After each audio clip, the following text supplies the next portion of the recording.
Namanya adalah Safiyah binti Abdul Muthalib, seorang sahabat dan bibi dari Nabi Muhammad SAW.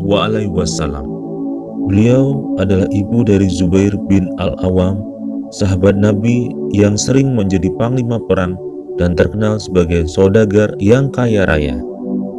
Beliau dikenal mendidik Zubair kecil dengan keras dan tegas, bahkan tak segan untuk memukuli Zubair, tapi dengan tidak niat untuk menyakiti, namun sebagai bentuk ketegasan orang tua dalam mendidik.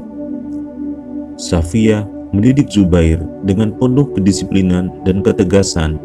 Ia mengajari anaknya tentang bagaimana bermain pedang, memanah, dan juga berkuda, supaya kelak anaknya menjadi pemuda yang pemberani seperti para leluhurnya. Dalam kehidupan beliau, terdapat dua peristiwa besar yang tak luput dari goresan tinta emas sejarah.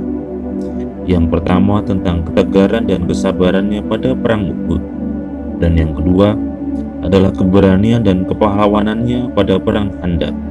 Marilah kita ikuti kisahnya satu persatu. Peristiwa pertama yaitu pada saat perang Uhud. Walaupun telah berusia lebih kurang 56 tahun, Safiyah tetap bersemangat untuk bergabung bersama para wanita kaum muslimin untuk membantu merawat para mujahid yang terluka dan mengambilkan air minum kepada mereka, serta memperbaiki panah-panah mereka. Perang terus bergejolak. Kemenangan awalnya berada di pihak kaum muslimin, namun berbalik menjadi kekalahan yang disebabkan tidak taatnya sekelompok kaum muslimin kepada perintah Rasulullah. Melihat kekalahan di barisan kaum muslimin serta diserangnya Rasulullah oleh kaum musyrikin, akhirnya Safiyah pun ikut terjun ke medan perang dengan bersenjatakan tombak. Pada medan perang tersebut telah wafat Hamzah bin Abdul Muthalib, sang singa Allah yang merupakan saudara kandungnya dan juga merupakan paman Nabi Muhammad. Melihat jasad saudara kandungnya tewas dalam pertempuran, Safiyah berusaha untuk melihat jasadnya.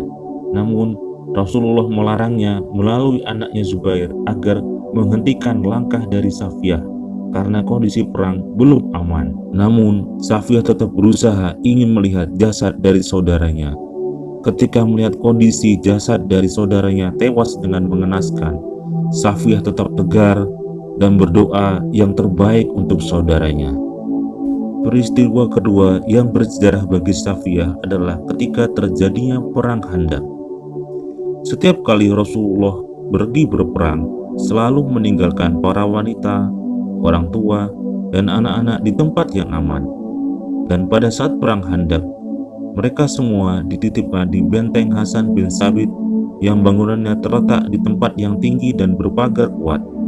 Di sanalah Safiyah dan para wanita dititipkan bersama Hasan, sang pemilik benteng tersebut, yang ditugaskan oleh Rasulullah untuk menjaga mereka. Namun, pada saat perang berkecamuk, tiba-tiba ada mata-mata dari pengkhianat Yahudi Bani Quraisyah yang berusaha untuk mengendap-endap melihat kondisi benteng tersebut. Melihat keadaan tersebut, Safiyah berkata kepada Hasan bin Sabit, "Pergilah dan bunuh orang itu." Hasan menjawab, "Wahai binti Abdul Muthalib, engkau tahu bahwa aku tidak berani melakukannya. Aku seorang penakut." Mendengar jawaban Hasan, Safiyah berpaling dan pergi mengambil sebuah tiang lalu keluar dari benteng. Diam-diam ia memukul kepala orang Yahudi itu dengan tiang tersebut sampai mati. Kemudian ia kembali ke benteng dan menemui Hasan bin Sabit sambil berkata, "Penggalah kepala orang Yahudi itu dan buanglah ke bawah." Namun jawaban Hasan tetap sama seperti semula, "Aku tidak berani." Maka keluarlah Safiyah dan memenggal sendiri kepala orang Yahudi itu dan melemparkannya ke bawah bukit. Kawanan Yahudi di sekitar benteng melihat hal tersebut menjadi ciut nyalinya dan melarikan diri dari benteng tersebut. Sungguh sosok Umi yang tangguh, tegas, dan layak kita jadikan teladan. Semoga Allah meridhoinya dan menempatkannya di surga Firdaus. Amin, amin ya robbal alamin.